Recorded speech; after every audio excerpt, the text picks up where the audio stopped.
Back everybody. Today we are going to continue on with the acids and bases. We are going to be talking about how to name our acids and bases. So we have a couple of examples here on the screen. We have some sulfuric acid off to the left. We have some sodium hydroxide off to the right.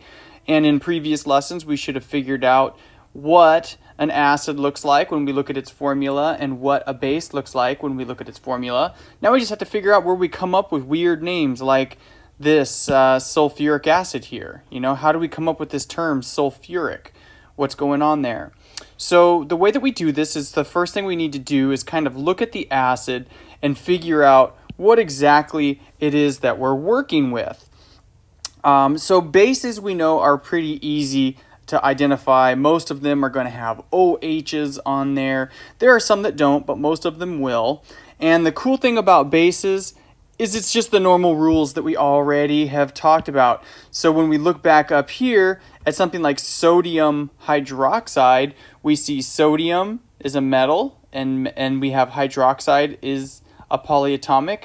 When you have a metal, we know we're using ionic rules, so that's an Na plus and OH minus. So my formula for this is NaOH. It's straightforward. There's nothing new about that, right? If we were working backwards, we would see the metal there and we would go right to our ionic rules. There's no special naming for bases. Okay, now the acids are different though. So let's look back at the acids. The thing we want to do is we want to kind of look and see what our acid looks like. So remember, the acid is usually going to be identified by that H plus in front of the atom. And so we want to kind of look and see how many elements are attached to it. Is it something that looks like this, which is HCl? This is what we call a binary acid. It's only got two different elements in there. Or does it have something that's ternary like this? An example of that would be something like HNO3. But the real key here, really, if you really want to sort of like cut right to the chase, is does your acid have oxygen in it or not? Okay, does it have oxygen in it or not? So the first sort of bank of rules that we're going to look at is if no oxygen is present. When we're doing our naming rules, we call this nomenclature. There's going to be a lot of prefixes and suffixes when it comes to acids and bases. So if you're looking here, the prefix hydro is going to go in front, and the suffix ic is going to go in back if there is no oxygen present. So let's take a look at this HCl here, right? So the H we're going to ignore for a minute. The H we know is what makes it an acid for us. And so the name is going to have this word acid at the end. And that's sort of taking into account that H. So how do we describe the Cl that's there? Well, the Cl is chlorine. And what we're going to do is we're going to put hydro in front. And then the INE suffix is going to come off. And we're going to put IC on there. So it's going to go to hydro. Let me move this up a bit. Hydrochloric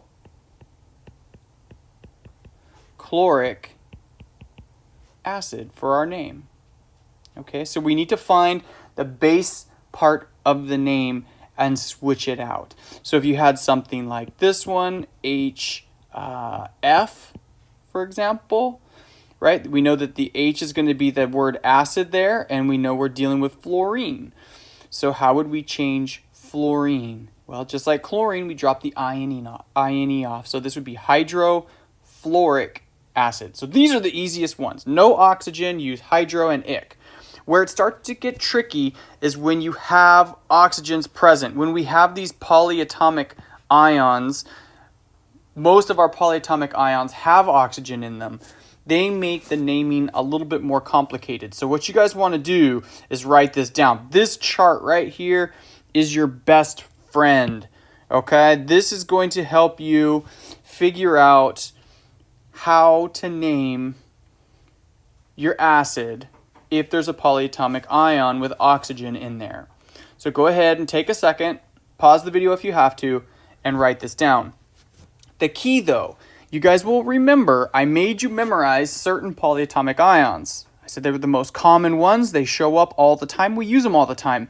That's also going to be very useful here. Everything that I made you guys memorize, for the most part, had ATE in the name. In fact, if we look, I put my list here. So this was the polyatomic ion list I gave you and things with more charge. I highlighted the ones that you guys were supposed to have memorized. And if you look at the ones that we memorized, in large part, they all have ATE, ATE, ATE, right? ATE, ATE, ATE. These are the common versions of the polyatomic ions. Versus if you look right below it, for example, we see a chlorate. Now there's a chlorite. Right? If we see the sulfate, there's a sulfite. We see a nitrate, there's a nitrite. I didn't make you memorize those. Those are not the common versions. So these should already be in your head, and they should be pretty familiar to us. So let's see how we actually apply this. What we want to do is always look for those first and see if our acid matches up. This is easier if we just do a problem.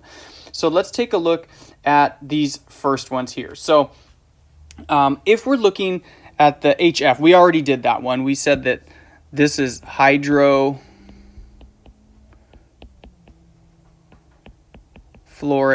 acid. We did that on the previous screen. Let's take a look at this one. We're going to look at HIO. We see the O here. And so we know that this guy is going to have a polyatomic ion. So what we want to do is look up at our polyatomic ion sheet, and we want to find something similar. Doesn't necessarily have to match in terms of numbers exactly, but it needs to have the right elements. So if we zoom in over here, we can see right there IO3 minus. I shouldn't have written O on top of that. Let's make it a little easier to see. IO3 minus. This is iodate. Now, it doesn't match exactly. We can see that the number of oxygens is different, but we've got the right elements present. So we're going to move that down here, and we're going to go IO3 minus is iodate. Now, when I look at this, I notice that there's only a single oxygen here. So there's a slight difference. So what I want to do now is I'm looking at this, and I'm comparing it to the common version, the ATE version. It's not a match, but let's see how it's changed. I look, and the one that I am using, my acid has 2 less oxygens. All right, has 2 less oxygens. So let's look back at our table. If we look back at this table, what do we have for 2 less oxygen? We use hypo and OUS. So I'm going to come back down here, and I'm going to put hypo, and I'm going to put OUS. So the question is, what do I put in the middle here? Well, it was iodate. We're going to take that ending off. So we're going to put IOD in here. So this is hypoiodous, and then that H right there is acid. Hypoiodous acid. Okay. Let's try another one. Carbonic. Carbonic. So I'm looking for some type of polyatomic ion with carbon in it, right? So we start looking up here. What are we dealing with that has carbon in it? Now, there's several things that actually have carbon in it. We have something like this guy over here, C2O4, but does this sound like carbonic acid? I don't think so. So we're not going to use that one. We have anything else with carbon in it? I see this one here, but once again, we've got the same situation. That doesn't sound like carbonic acid to me at all. We keep scrolling through. Carbon here. Doesn't sound like carbonic acid to me. We finally get to here. Oh, all right. Wait a minute. This looks pretty good. Carbonate. Carbonic. That's looking pretty good. So let's bring that down. Carbonate. So we have carbonate is CO3 2 minus. That's looking pretty good. Okay, so if we scroll back up, what does the ick mean? So I look and I have ick with no prefix, right? My only other option would be per if it ended in ick, and I don't have a per there. So there's no prefix. What does this say? Is there an extra on there? Is there one less on there? No, it's a perfect match. So this is telling me that I'm going to use the carbonate as is. Oops, that wasn't meant to be. I'm going to use that as is. So the acid tells me there's an H plus. I'm going to use the carbonate as is. It's a perfect match. And we're going to put those together. So this would be H2CO3 because we have to balance those charges. And then this last one's a base. We've seen the base, right? We see a metal in front. That's not an H in front. We just go to our old rules.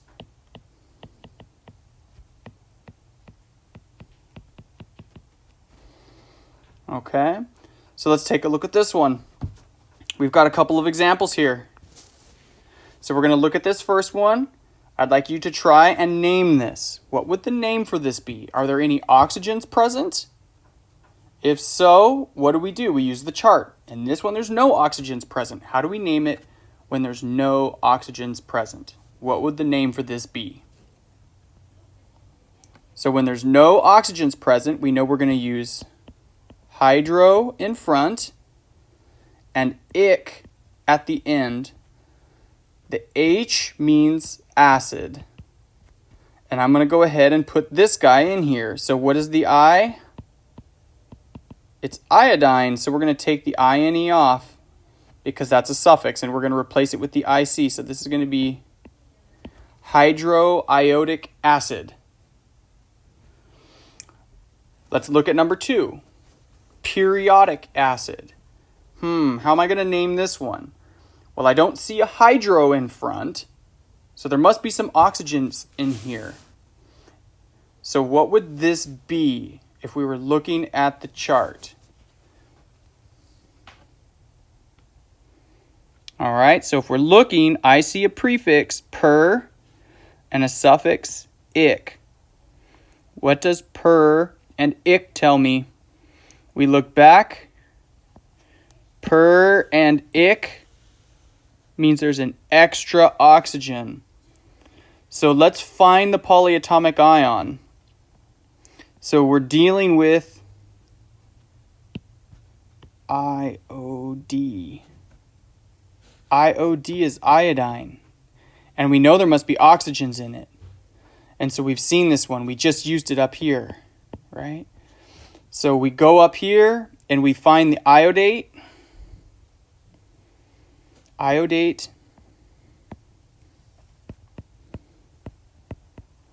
is equal to IO3 minus. So the acid tells me there's going to be an H plus. And am I going to use Am I going to use IO3 minus as is? No. What did the per mean? When I have ick and per, what does that tell me? Plus 1 oxygen. So I'm going to change that 3 to a 4. So we could put these together and I get HiO4. One last one. Let's see if we could put a name together for this one. What would the name for this one be? So I see the H in front. That's going to be acid. So what is this guy? C2O3. C2O3. Let's find something close to this. C2O3. Where are you?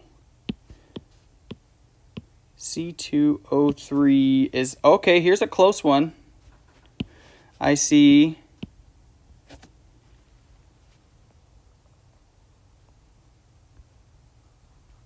I don't know why this is doing this. C2O4 is very, very, very close. So we have C2O4 minus, and what was that, oxalate? Yeah.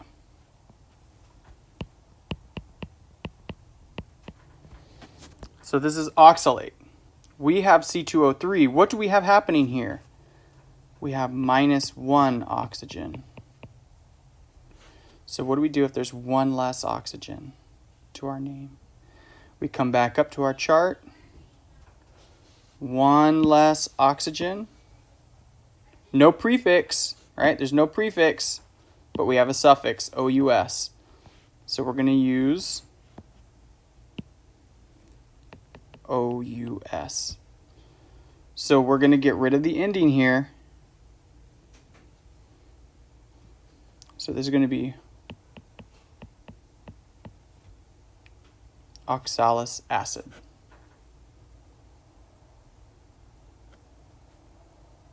So just remember, when we're looking, you've got to make sure that you compare to the polyatomic that ends in ATE. It has to end in ATE. Don't go picking something else off the list to compare it to and go, oh, it's a perfect match. No, you don't compare to this one. You would compare to this one, the ones that I had you memorize. If you can keep that straight, you should be okay.